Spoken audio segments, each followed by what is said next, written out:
రైతు ఉద్యమాలు అంటూ చేస్తున్నటువంటి కేవలం పంజాబ్ హర్యానా రైతులే చేస్తున్నారు. వీళ్ళ స్పెషాలిటీ ఏంటంటే వీళ్ళకి అమెరికా, ఆస్ట్రేలియా, కెనడా, ఇంగ్లాండ్ ఈ 4 దేశాల్లో కూడా వీళ్ళకి మంచి గ్రిప్. అక్కడే ఈ ఖలిస్తానీ ఉద్యమాలు పురుడు పోసుకోవడం జరుగుతున్నాయి. అక్కడి నుంచినే ఇక్కడ ఈ ఉద్యమానికి నాయకత్వం వహిస్తున్నారు. ఓపెన్గానే చెప్తున్నారు కదా, మోడీ ప్రతిష్టను దిగజార్చడం, అట్లా ఖలిస్తానీ ఏర్పాటు చేయడమే మా ఉద్దేశమని. వాళ్ళు ఇలాగ రైతు అనే ఒక షెల్టర్ పెట్టుకుని నడుస్తున్నారు. విశేషం ఏంటంటే అదే యూరప్ దేశాల్లో వీళ్ళ బాస్మతి రైస్ని నిషేధించారు.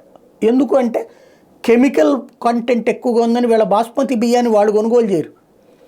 ఆ బాస్మతి బియ్యాన్ని మనకి ఎరువులతోనే పండించారని తెలిసినా మన దేశంలో వేరే ఆల్టర్నేటివ్ కాదు కాబట్టి అదే తింటున్నాం. మనం డబ్బులు పెట్టి తింటున్న దాంతో బాస్మతి రైస్తో మనం తింటున్న బిర్యానీలతో అందుకోసం కొంటున్న బాస్మతి రైస్తో అందుకోసం వచ్చిన డబ్బులతో బ్రతుకుతున్న వాళ్ళు మన దేశాన్నే ముక్కలు చేసి ప్రత్యేక దేశం సాధించాలనుకుంటున్నారు. ఇది విచిత్రం.